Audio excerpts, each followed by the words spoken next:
Hey, welcome to Real Talk with Jeaneen. Today is episode 1 of my first podcast. I'm so excited you joined me. The goal for this podcast is to prepare you for the real estate market. That's my passion, real estate. I also want to talk about things that I love, like travel, personal things that have made me stronger, things that make me the better mom, the better wife, the better friend, things that I've failed at. How can we help each other telling the real stories? The other thing I want to talk about is entrepreneurship. I went blank. I must be nervous. Entrepreneurship. You know, the grit and determination to run your own business and be a local leader and vendor in Midland, Texas is something I want to talk about. So today I happen to have my very best friend, Leigh-Anne Price. Hello. I'm so glad you're here. Thank you for having me. So glad you're here. So I wanted to start off strong. I felt like some Januaries, you feel like a cannon you're shot out of a cannon. This January didn't feel like that to me, but it felt like momentum was building early on.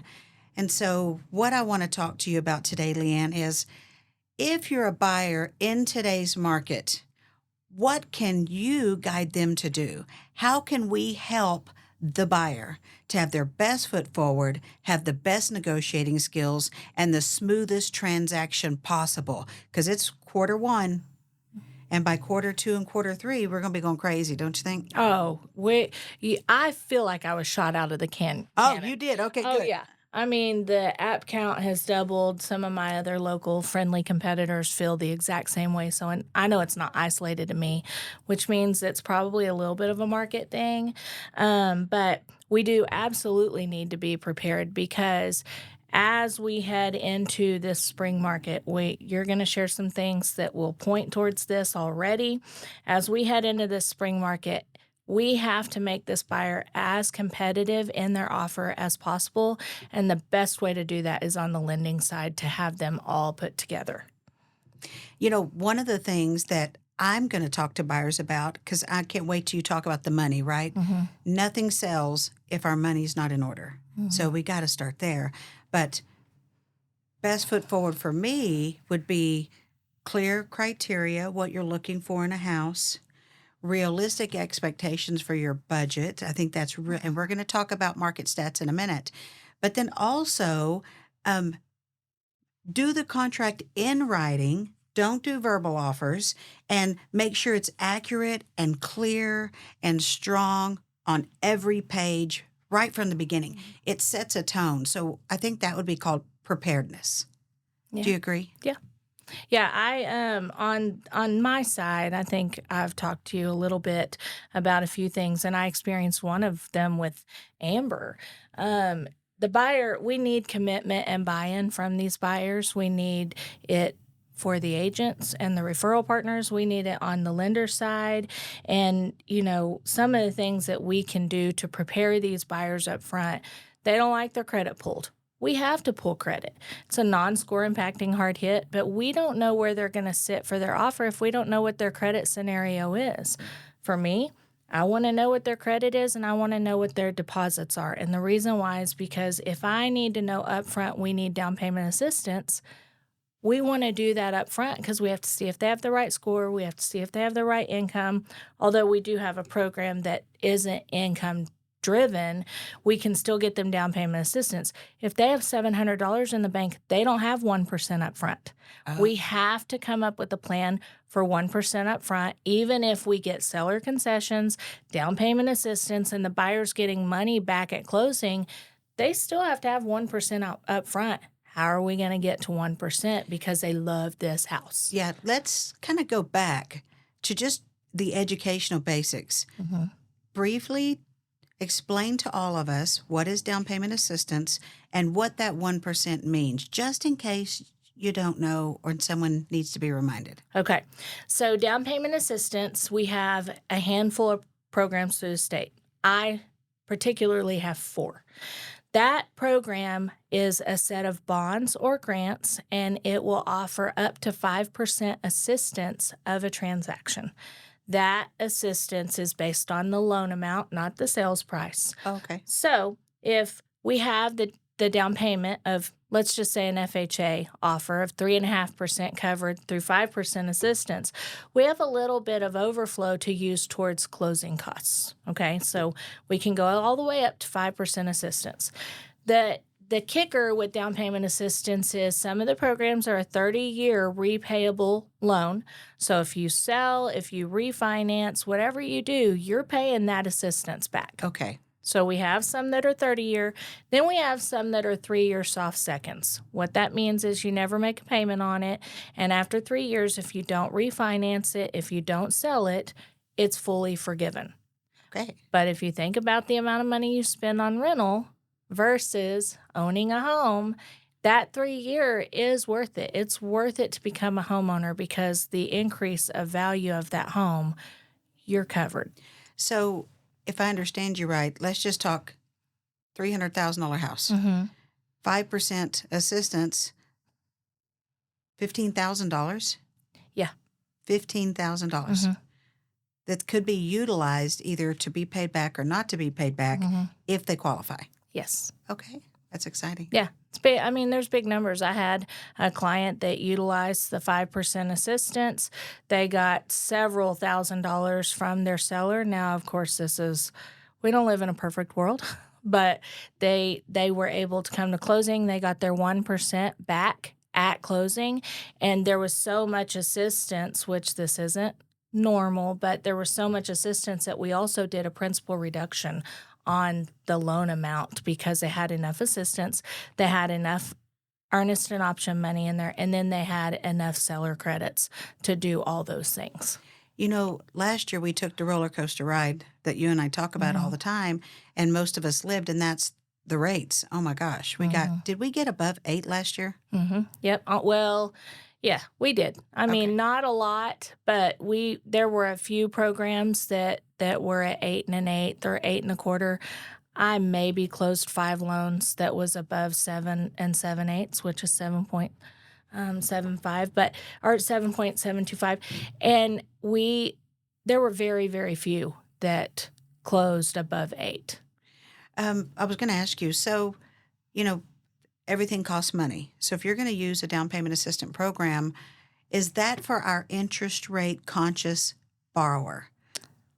Well, that's a twofold question because we have to decide what's more important, interest rate or money. Okay. Because we have one program, like right now, it's offering 5 3/4 rate, but it's not offering any assistance.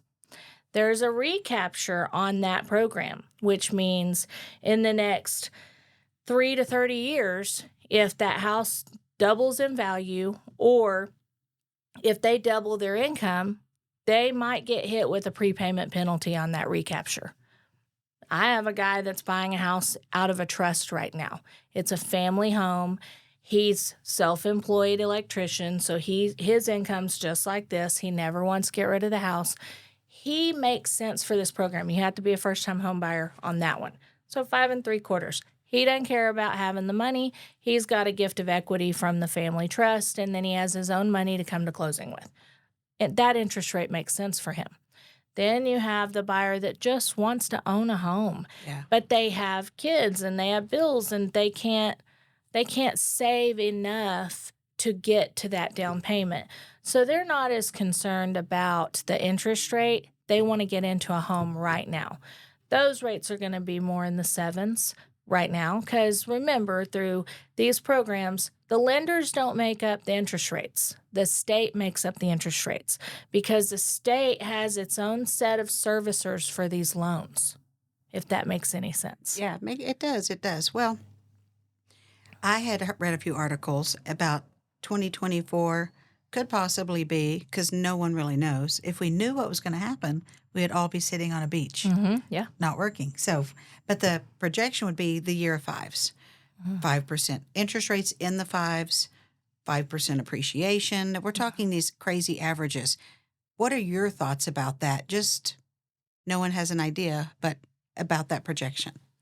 Well, we're hopeful that we're going to see the fives. We already see fives. We have a few programs that we're locking at 5 3/4, not state programs. We literally have buyers that we've locked at 5 3/4, 5 7/8, 6. We're already sitting there at about a 1 point cost, 1% of the loan amount cost to be in the fives. We're already sitting there.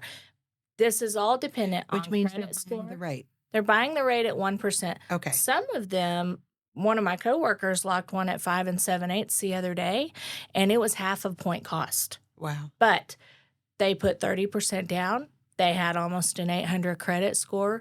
These are conventional loans. Now, we are at a place where FHA rates are better than conventional. We keep flip-flopping about every other year. And so we're seeing the fives already. I think that we're going to, for the majority of the year, we're going to be in the low sixes. And then, they say there's going to be 5 Fed meetings this year and blah, blah, blah. We know for sure there's going to be 3. One is this week, one is in April, I believe, and one is in November, if I remember correctly. Those rate setting meetings are not always just an interest rate meeting. Sometimes if you hear the Feds lowered the rate by 1 point, we don't go from 7 to 6 or from 6 to 5. It's typically a combination. You've got 1/4 to 1/2 of a point in rate. You've got 1/4 to 1/2 of a point in discount point. Yeah. And that's what those, but do I think we will see the fives? I think we'll see the fives there. I follow Barry Habib and MBS Highway. He is one of the best economists, and he sends out a daily update, and living in this world, we need to know this. And you can subscribe to that whether you're a lender or a realtor or anybody. What is, you say it again? His name is Barry Habib. He has a podcast, he has Instagram, he has Facebook, and then if you go onto his website, he has amazing tools. He owns MBS Highway, and then his son, Dan Habib, has all the same things too. They're projecting in 2025 to be in the 4s. So this could be a very rapid 6s, 5s, 4s in the next 12 to 18 months. Is it true? I'm not going to hang my hat on it, but I'm going to watch for it. Oh, yeah. Oh, yeah, it could happen. I wanted the correlation between, for us, the rate means how many buyers are comfortable being in the current market, right? Mm-hmm. Like last year, our market was down. I'd have to go back and look, 13%. Yeah. What was that relative to? The rates, mm-hmm. that crazy rate hike. People if you didn't really have to purchase, you weren't motivated to accept a higher interest rate, you could wait it out, so mm-hmm. to speak. We hear that all the time. But one thing I wanted to tell you that I thought was interesting, the correlation, and I use it for my daughter's house. When we put her house on the market, we were really pushing value. We weren't 100% sure that house would appraise. We knew it would sell at this price, but we were not sure there was enough sold data in the last 6 months to support what a buyer was willing to pay. So I was like, ideally, we want a conventional buyer. We want a buyer using a conventional loan. And I remember I was talking to Norma about it, and she said, this is the FHA market. And there's some veterans in our industry, that I love, like Suzanne Smith, Norma Pine, and they said this is only the 3rd time in their careers they've seen us be in an FHA market. And me, 23 plus years, I'm like, what is that? I hadn't seen it. Mm-hmm. And they're like, the FHA rates are more favorable than the conventional. So buyers are going to choose that FHA mm-hmm. rate, which means appraisal is going to be a big factor probably when you're setting that list price on that house. So I felt like moving into the FHA market, if you're going to put your house on the market, especially at a certain price mm-hmm. point, we have to make sure there's not chipped and peeling paint.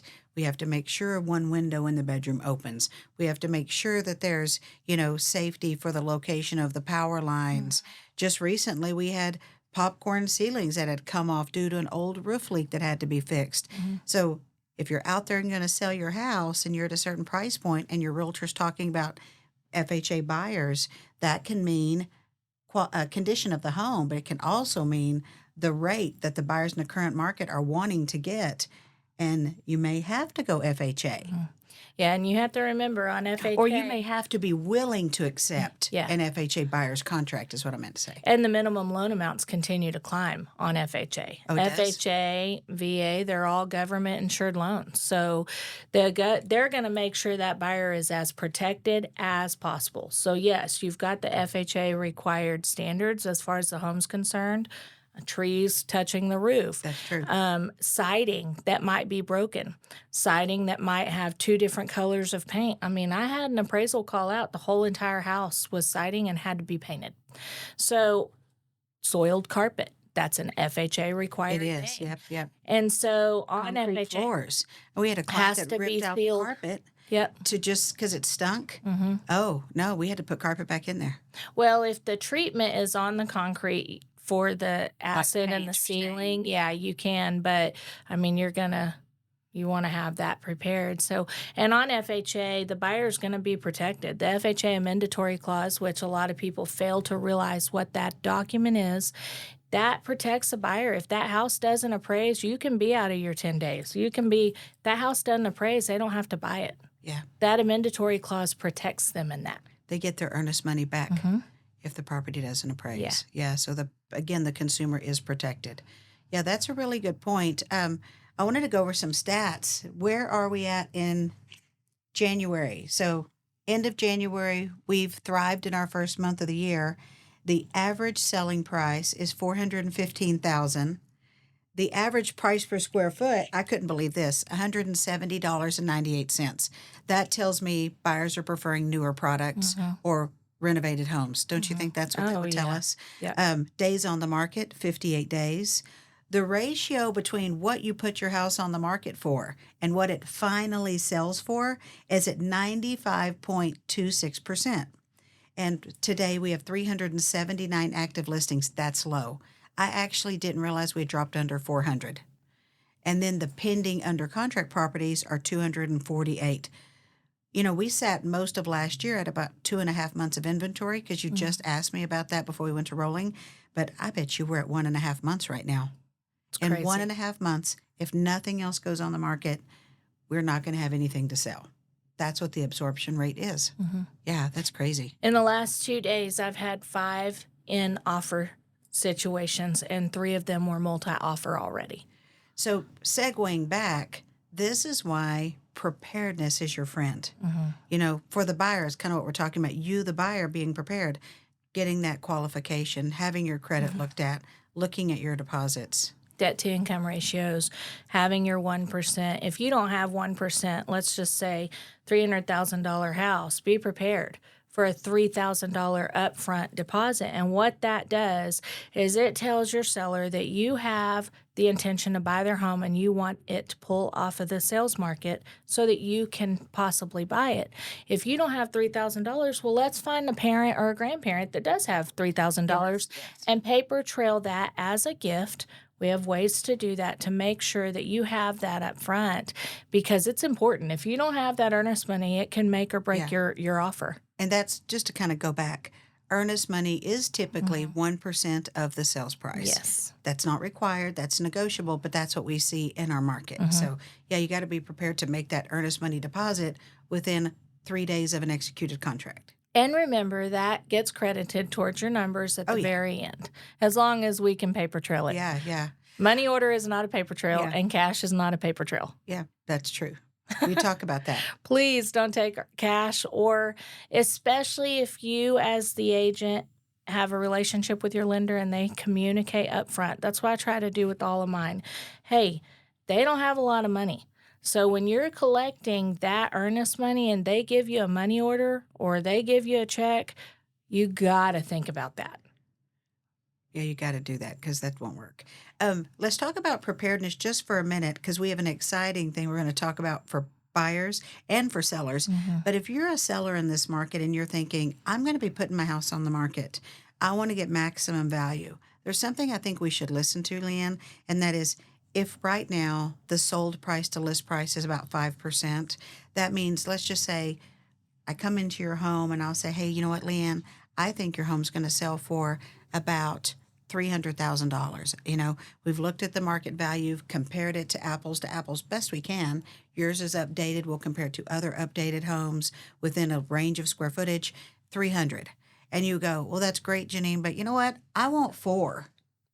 Okay, so again, properties are selling for about within 5% of list price. So you put it on at 4, and then you're saying, well, why don't they just make an offer? That's the one thing I always hear. Why don't you just make an offer? Well, I always say it like this. If you're in the market for a Mazda, why don't you go to the Cadillac dealership and offer the Mazda price? No one does that. No. They don't do that.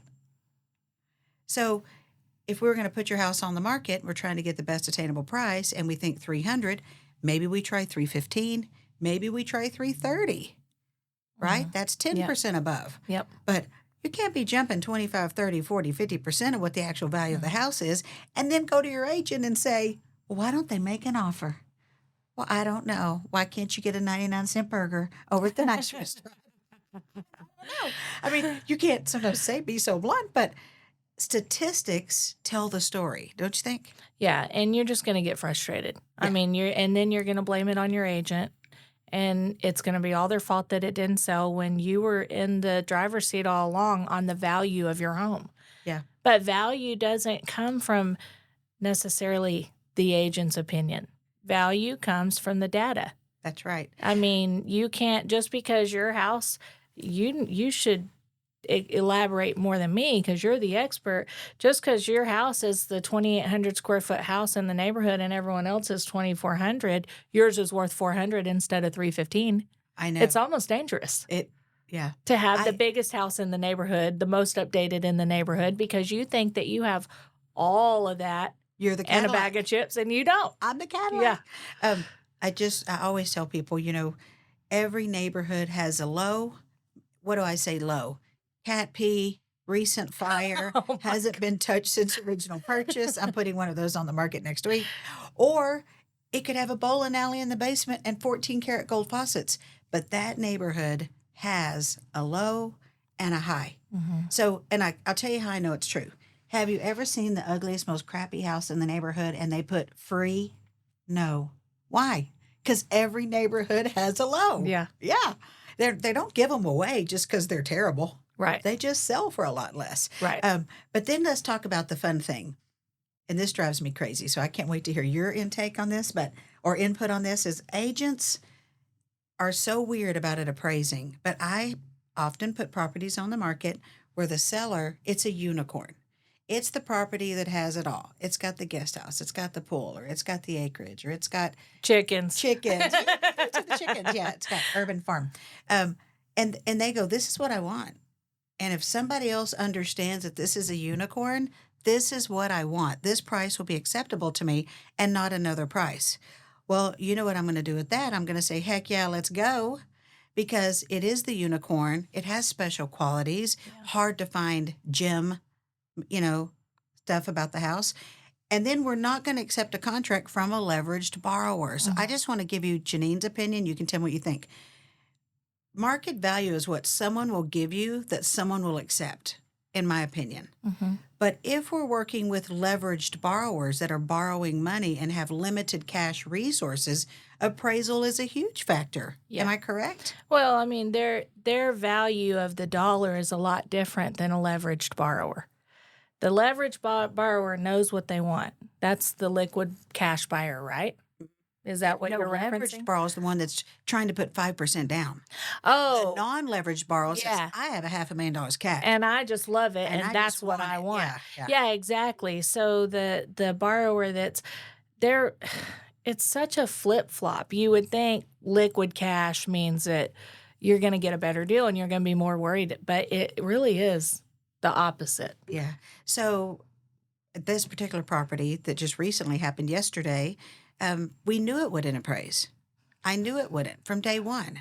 And agents would say, well, where'd you get that price? They want it. Yeah. Well, is it going to appraise? No. But we tell them that up front because we want to be honest and considerate that, this property is not going to be for everybody. And maybe no one wants it that bad. And maybe that'll be a consideration for the seller and I to have a conversation. But There are properties that are priced where there's no data to support the price. It happens all day long in Old Mhm. Midland in either unicorn properties or niche neighborhoods, but that's not 85% of what we do every No. day. 85% of what we do every day is this 5% within 5% of what is, list price and sold price within 5%. And I think certain scenarios like that are special if the buyer is going to have a lender, not a cash offer. That scenario is all the more important to have a local lender. The reason why I had a scenario in the Maymar, those Yeah. houses, you have the highs and you have the lows in the Maymar area.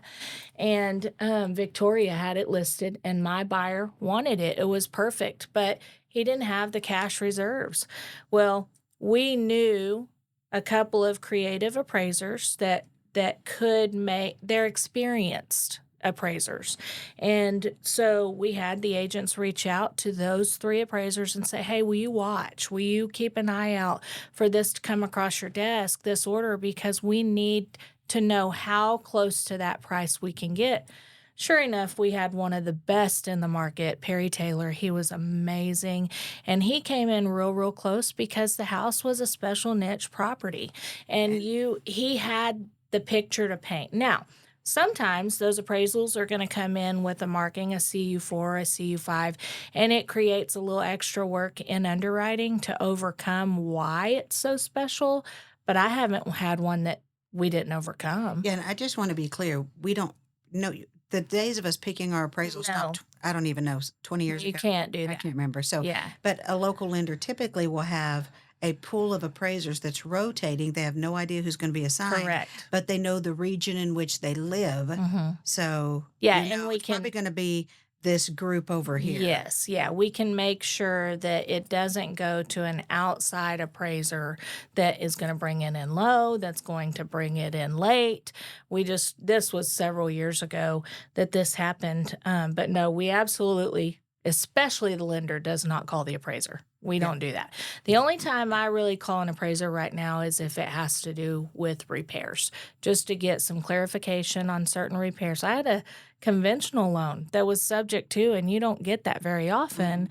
But we got on the phone with the appraiser and got some clarity on it, but never about value. Lenders cannot talk about value to appraisers, but agents can. Yes, we can. Yeah, y'all can. Let's talk about. I was really excited when I heard that the VA market veterans, they've lifted a lot of the restrictions. If a veteran Mhm. chooses to buy a property and it doesn't appraise, they can do that because Mhm. now they're saying, let this veteran be in a home. Mhm. If this is the home they want to be in, let's let them be in that home.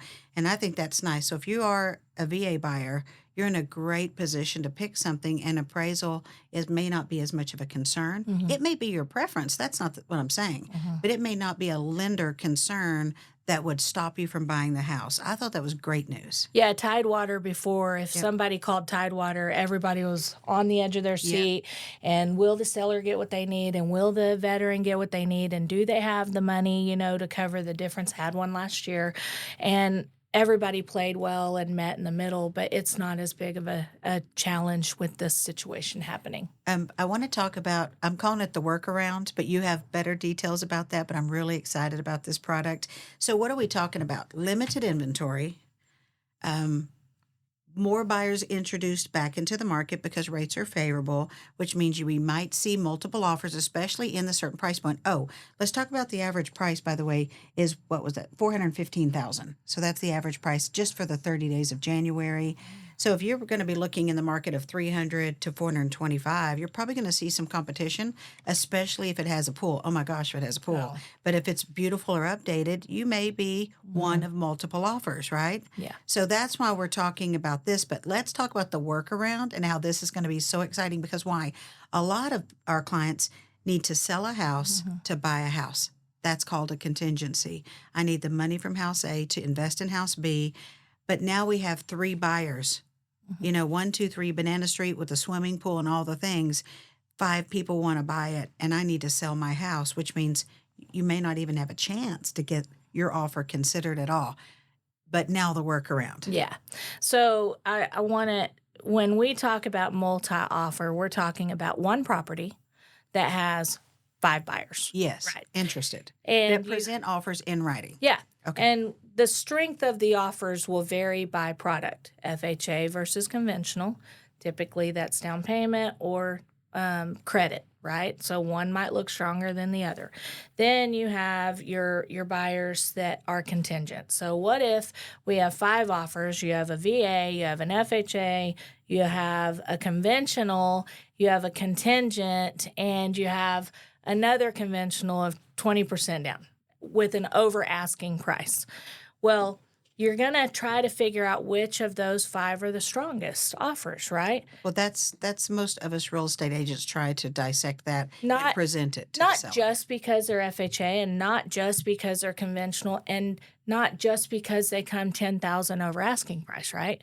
So let's say our contingent guy is the strongest offer on money, but he's contingent. The seller is appealed to the extra 10,000, right? Well, we have 2 options, but one of them is not my favorite. It's a trade up where we go on title with them and we give them, if they have equity, we front them the money for their down payment so they don't have to be contingent at all and they don't have to wait on that money, right? Okay. But there's a lot of movement with that. Drum roll. So we have what's called flex cap cash offer. Flex cap cash offer means that we're going to come in and we're going to offer the buyer a certain amount of money for his home right there. We're going to write up a sales contract and we're going to offer him cash money. The lender. We being Highlands Mortgage. Highlands Yes. Mortgage. Okay. Yeah. We're going to make him an offer on his home. Here are the pieces of the puzzle that go with it. He has an offer on the home. We're for sure going to buy it, so we don't have to count that payment towards his debt-to-income ratio because we know within 90 days of him closing on the new home, this house is going to be bought by Highlands Mortgage. Worst case scenario, we don't want to buy the house. We really don't want to buy the house. The buyer is going to pay a fee. He's going to pay $2,000 up front for us to do this. And then towards the end, it's going to cost him 1.5% of the home he's buying. It's going to cost him that in fee. Does that make sense? Yes. Okay. So then he closes on the home. He moves into the new home that he loves, moves out. He has 90 days to sell that home at market value. We're not going to make a cash offer on market value. We're going to make a cash offer on what the BPO, which is a desktop appraiser, we're going to make sure that the cash offer puts us in an equitable position, of course, to bail someone out. But they're going to sell the house within 90 days. When we have 1.5 months worth of inventory, Yes. this is not a and super 54 days on the market. Yeah. This is not a super risky product for that buyer. So, yes, it's going to cost him his agent commission plus this fee, but he gets to buy the house that he loves. Yes, and suddenly the 5 offer scenarios where you were possibly the least attractive, not 100% ready to buy today buyer, you now are. Because of contingency, and now you're not contingent. Yeah. That's really exciting. Yeah, we have one under contract with this right now, and we're so excited about it. It's a really great offer for people who are in this situation. Yeah, and they also don't want to be packing and showing their house where it's not in the best condition. Sometimes they have animals, sometimes they have young kids, sometimes they have 9 people living in the house, There's a lot so there's another way to do it too. Let's just go back conventional. You could go and get a bridge loan. Mm-hmm. There's nothing wrong with a bridge loan. Bridge loan fits many, many borrowers, and you would not have to have a contingency. So there's there's other packages. You just have to qualify on your debt to income. Yes, whereas this we do not. Yeah. Yeah. Yeah, we pull the payment off altogether. So now you can qualify for that new house. Mm-hmm. That is super, super exciting. Yeah. So quick recap how we became friends. We talked about this the other day on your podcast, but, work brought us together. Mm-hmm. We'll just, we're both very charitable. We love doing community events. Community event brought us together. After we started getting to know each other, we found life brought us some similarities. A lot of you may not know, and that is we both lost our husbands through different ways. in 2013. Mhm. 2013 was a hard year. Yeah. We both got remarried on August 8th, 2015. Yeah. Yeah. Yeah. That's Didn't odd. know each other. You're on the water on the boat. Yep. I'm over in Fredericksburg. Yep. We're both saying I do. Yeah. How crazy is that? What time of day did you get married? Evening, sunset. Okay. And I was at 1. See, you beat me. You beat me. And then, of course, other parallels that have brought our friendship together. I think one of the things we both love is travel. That's something we love. You know, Perry's a pilot. If there's a free seat on the plane or if there's a commercial airline, let's go. It doesn't really matter. How can we get there? Let's go. But I asked you to pull top 3 trip memories or fun points or something. Oh, man. We've been on trips in the car. We've been on trips in the plane. We've been on trips domestic. I mean, we've done it all, right? Yeah. And we have stories. We won't tell us today. Not all of them. We'll save some. So, my first time to Cabo was with you guys, September of 2019. Okay. It may have been 18 or 19. Okay. And I was married, but I was alone most of the time. I mean, I did things by myself. And this particular night in Cabo, Perry was being quite the gentleman and making sure to usher us to a good time and usher us back to the hotel. And so we went to, what is it? Not Cabo Wabo. It was Coco Bongo. Coco Bongo, yes. And they have all the shows and they're dancing, and we got a VIP spot with bottle service. And out of nowhere, because Perry wasn't drinking, we came up with the idea to start spiking his drinks. We did. So we start spiking his Red Bull with tequila. And out of nowhere, Perry comes alive. Woo! And he's dancing, and, you know, Perry's fun. But this was a different. So we're having a really good time. That was a rare Perry that you never really see. It was so fun. So protective. And that's really what it is. So safety conscious. Here we are with Perry, not knowing that he's not just drinking sugar-free Red Bull. He's drinking sugar-free Red Bull with our favorite Don Julio. And then out of nowhere is this little person dressed up like the Jim Carrey mask and dancing, and he was like my best friend. Like I have pictures with him. That was one of the funnest nights. I'm always a third or a fifth wheel, and that was one of my favorite third wheel stories. Me too. We danced so much. And, you know, I heard they closed, and I'm so sad. I know. Coco Bongo, it was a what do you call that? A theatrical show. Yeah. Yeah, they had all the professional dancers and to certain songs and all the different kinds of songs. And that night was fun. An absolute blast. So that was one of them.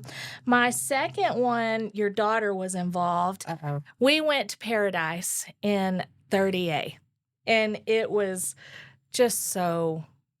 30A is a very special place, and I never knew what it is. I've been to Florida all over the place, Keys, everywhere, Orlando. But it's this little strip between the Emerald Coast. Yeah, it is just so amazing. So we decided to go out and have fun one night. And Amber and I, when we have fun, we can really cut it up and have fun. And, you know, we make jokes about, we have pictures of Amber sleeping. She can sleep anywhere, anytime. She doesn't have to be drinking, but she can fall asleep like that. Yeah. So we're coming. You know what? We're going to call that near narcolepsy. Near it. Near it, not there.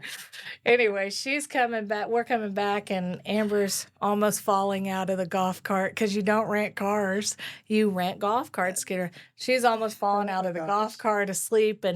But more than anything, it was paradise. I mean, everything there at 30A was just so clear. Yeah.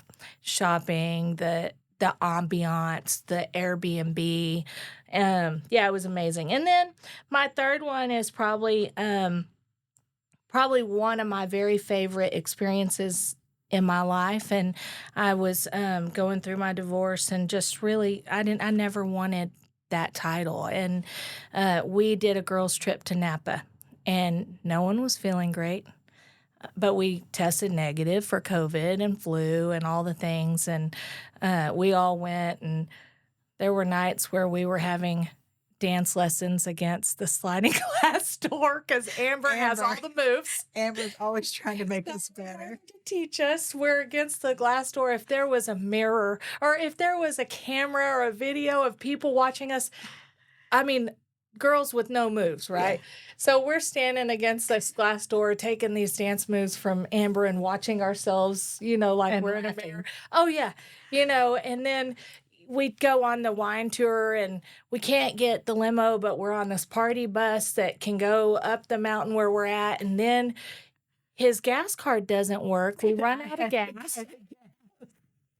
So it was just that week was such a good week for me. And then we all come home with COVID. And I felt terrible for 2 weeks after that. And that COVID was a real weird incident. But it was a weird strain. But the whole week, even when you're feeling bad, in good company and a good setting and good wine, just everything. That Napa trip was a really special trip and a new setting for me at that time. That's when I learned, when you're booking your Airbnb and you just have this amazing lookout view to check the windy road. It was kind of treacherous getting up to that house. That windy road was a very interesting road. It was. So you're an entrepreneur. I'm an entrepreneur. So many things have gone well for us. So many things have not gone well for us. And I think I like to package things. Let's be real. Like, there are times where you just feel like your back's against the wall. You feel like the market's not in your favor. You feel like there's just obstacles, whatever they may be, and you're just discouraged. And I think we've all felt that way. And what do you do to pick yourself up on those days that you're just feeling down and you got to get back up and keep going, because perseverance is the game. But how do you do that? What do you do? I assign a time to be down. I'm not going to be down longer than a little bit, because I'm all about productivity. Productivity is key. And if you are productive, you're going to dig out. My life motto, my mentor many, many, many years ago said, "Friend, it's a bad day. It's not a bad life." And while some of the things I've walked through in life, and you too, people might go, "No, you have a bad life. Like, you've been dealt some really bad cards." At the end of the day, I really haven't. I'm blessed. All of my problems are first world problems. And so if I'm having a bad day, I'm going to probably turn off my laptop. And sometimes there are days that there are 5 brand new loan applications, or there is something on fire. I'm not going to talk to the underwriter at 8 o'clock at night. I can't fix it right then. I'm going to pour a glass of wine, take a bubble bath, and go to sleep or watch some stupid show that gets my head off of it. The next day, I'm going to wake up ready to grind. I have had edible arrangements since 2007, and there was a Valentine's that we worked, and we had more orders than we just never expected to have these amount of orders. And there weren't enough people. We didn't have enough people to fulfill, and we were staring down the barrel of returning $60,000 in fruit basket orders. And I worked 27 hours with no sleep, and so did my business partners at that time, and some of our staff. And we completely paid off all of our business debt that year, and we just found the grind. I mean, we figured out how to get every one of those orders out. We went home and slept. And we reevaluated for the next holiday to have enough hands.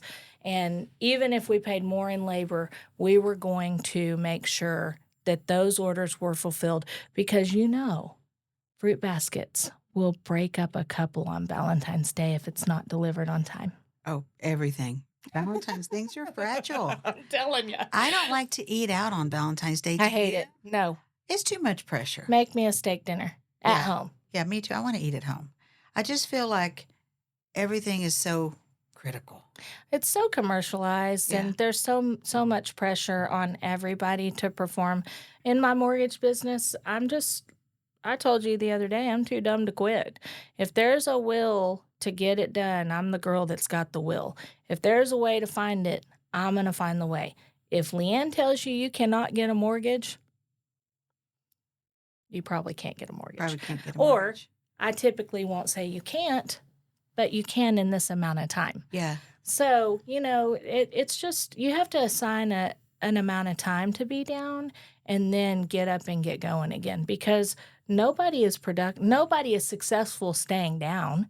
No. No. So, Not you at all. either you're going to roll over to it and quit being successful or you're going to get up and put on your boots. Yeah. Well, and just they always say find your why, but my grandkids, I guess, would be my why. Mhm. I love my grandkids, I do. But sometimes even just that's oversimplified for me. Find your why and keep going. Yeah. Um, we were taking the boys to basketball last night, and we had a 1 hour break, and we're in the car, and Maddox, who's 10, for y'all who don't know Maddox, said, "Grandma, what's your biggest fear?" And I said, "Failing." Yeah. And he goes, "That's a famous basketball sphere too, LeBron James." And I was like, "It was?" And he said, "Yes." And anyway, so then I asked him what was his greatest fear. And he goes, I don't want to get eaten by sharks." I'm like, "Well, okay." And then I asked the 12-year-old and he said, "Not being good enough." Oh. And what is your greatest fear? Do you have one?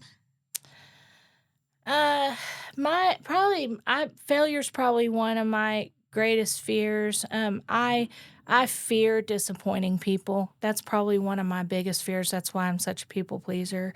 And I fear losing one of my children. It's a big fear of mine. That's a big fear.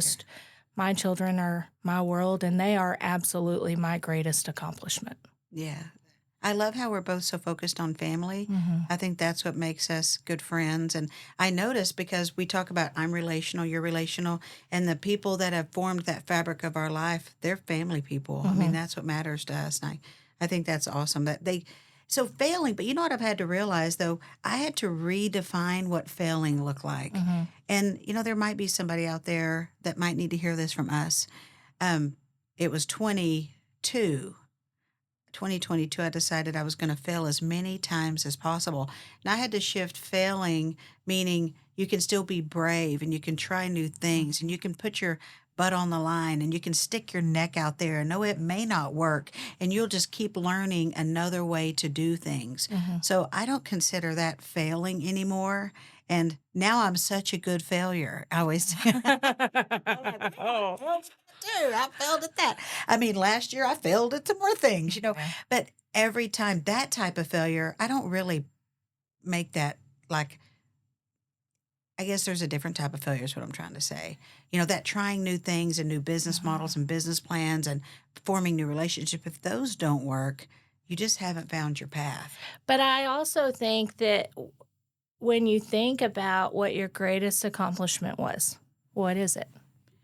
Well, family. Okay. Yeah. So, what if your greatest accomplishment, you wanted to have children and get married, but your greatest fear was this failure? You would have never gotten married. You would have never gotten pregnant or tried to have kids. And now it's your greatest accomplishment.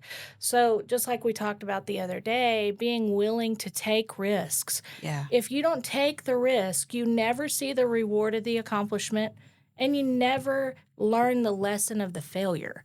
Those lessons can lead to your greatest accomplishments too. Yeah. And so when I went through all of my lessons between losing my husband and then going through my personal divorce, I had to really get in the grind and my mindset of you're not a failure.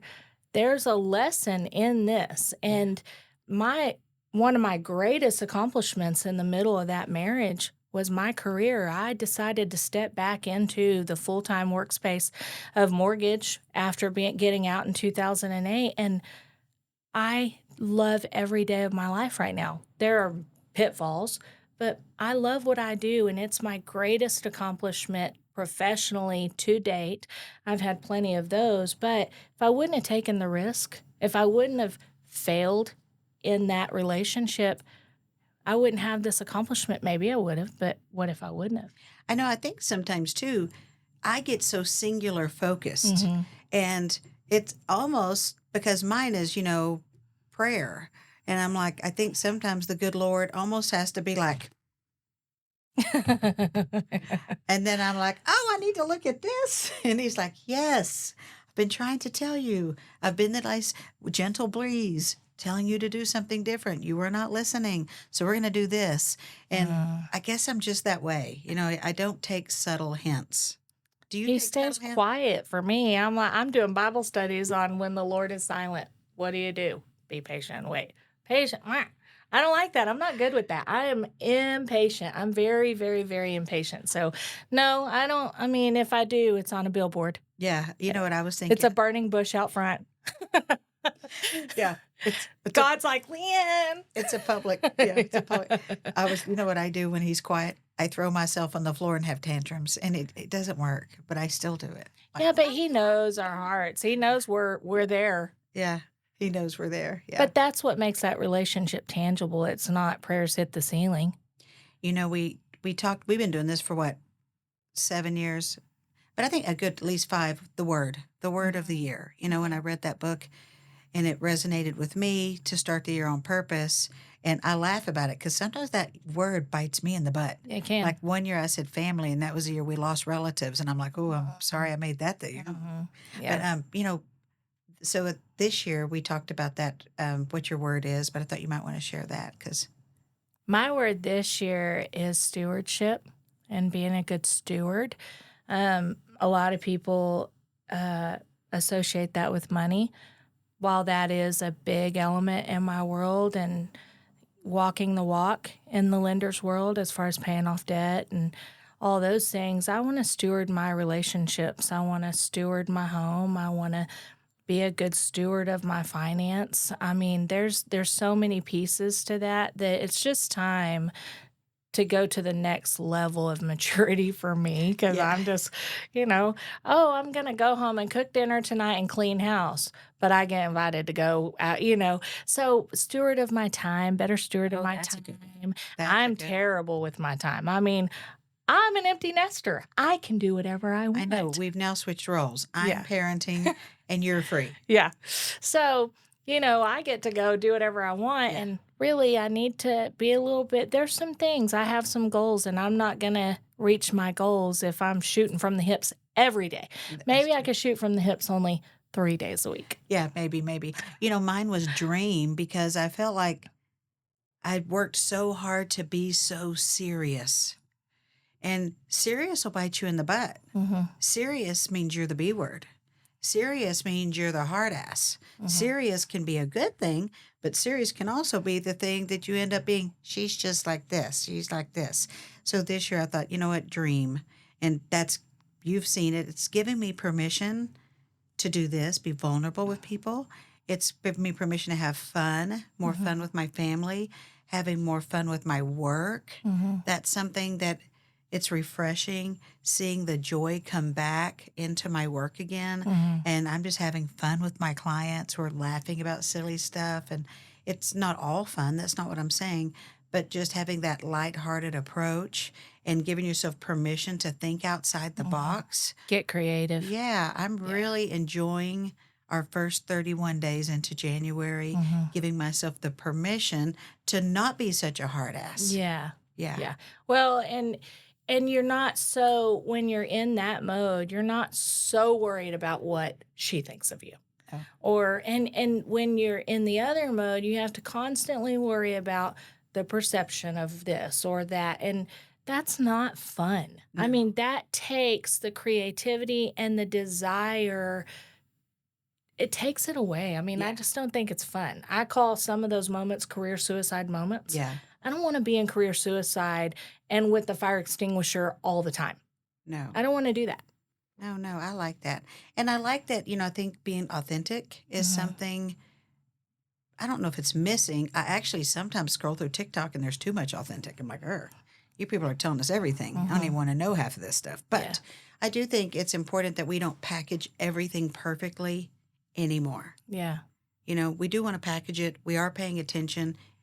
the results matter to us. I know they Mhm. matter to you, but I'm not interested in being packaged perfectly any longer. I used to hear when I would get up and like at church and share testimony on certain areas of my life. And I was on the board of directors for a birth mother movement that we went through. And people want to hear real. They want to hear how you've overcome things that are real. They don't want to look at the perfect packaged life. They don't want to look at all of how it turned out. They want to know what How it did you took to get get there? there. Yeah. And so I try, I mean, social media has changed the platform of everything. And so I want everybody to know who I am. I didn't just become Leanne the mortgage lender and I know all the things about money matters because of this or that. No, I have failed finances in my past. I have failed planning in my past. I have not necessarily failed relationships, but I have some things that caused me to reevaluate how I approach things, and take advantage been taken advantage of. I mean, there's things that have gotten us to each stage that we're in and we Oh, yeah. learn from, Oh, yeah. I love it. You know that what do they say? Without the, it's a cliche, but there's no testimony without the test. Yeah. You know. I tell my kids all the time, perseverance builds character and character builds faith.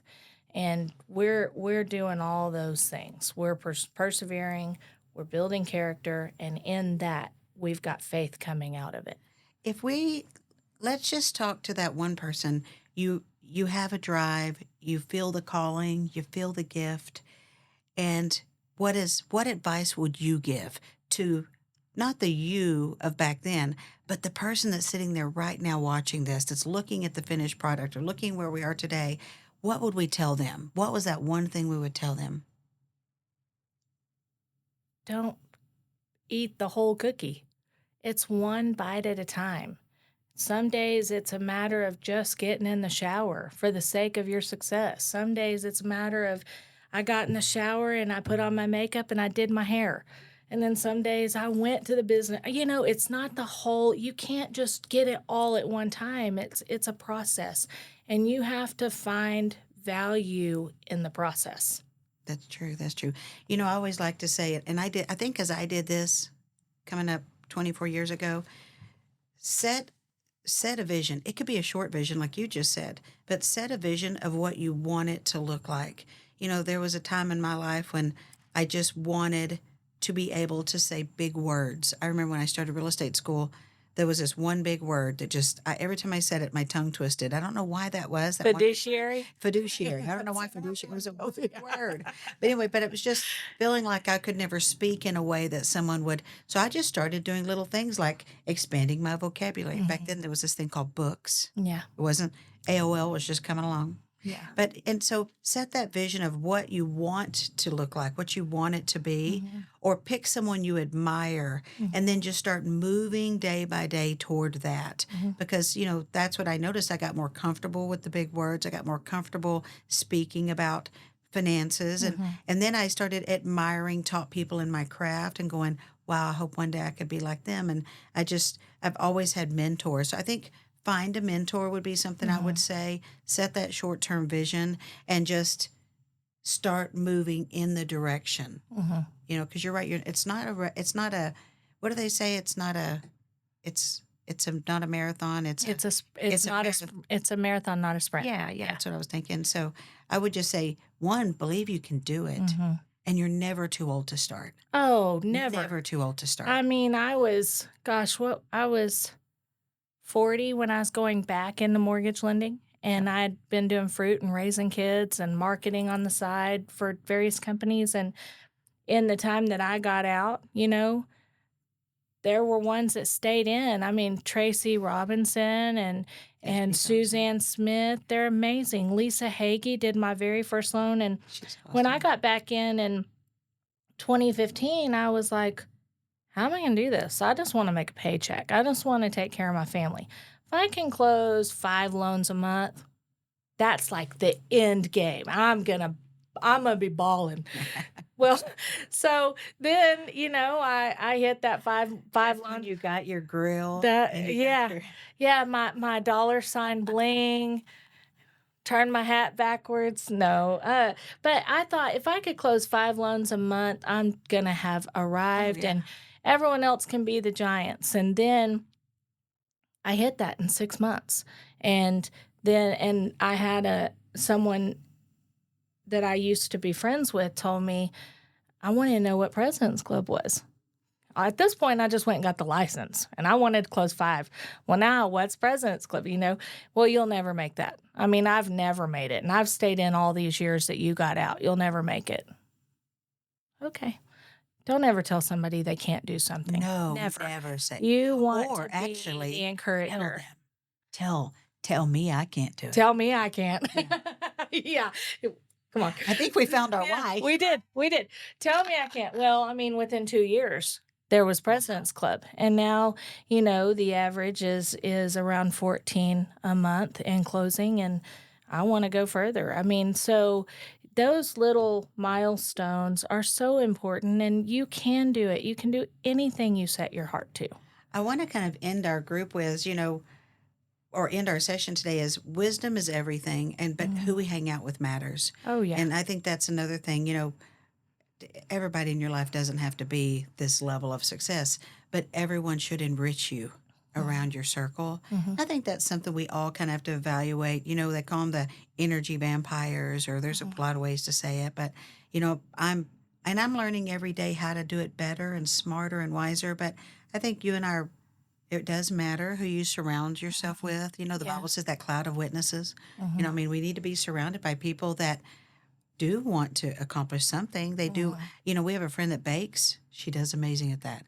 I have a friend of mine who gardens. They do amazing at that. So it's whatever that thing is, but that passionate life, being around people that are passionate, I think is something contagious. Yeah.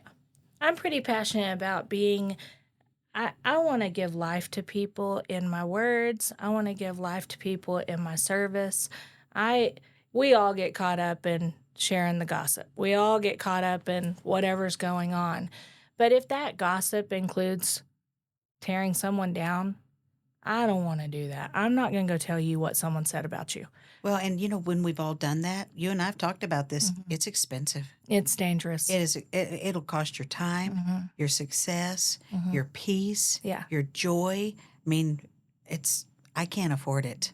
So We all sometimes fall into that trap. You It's like, do. get out really quick. It's quicksand. Yeah, Get it out of is. there real quick. I like to be able to say that I people have confidence with me. They can tell me things, and it's not because I'm a vault. It really has nothing to do with the fact that I'm a vault. Has everything to do with the fact that I don't want to be a part of destroying somebody. And one little thing, especially in our female world, you never know how that's going to hit somebody. Wrong day. I want to be around people who want to build me up too. Yeah. And I'm a words of affirmation girl. The love languages, I'm that girl. I love the 5 love languages, and words of affirmation is a big deal for me. And so I want to be a part of the affirming world that you need me to be in. Yeah, I think so too. I think that's what we're going to do. That's why we're here. So thank you for joining. Can't wait to tune in. Subscribe. Till next time.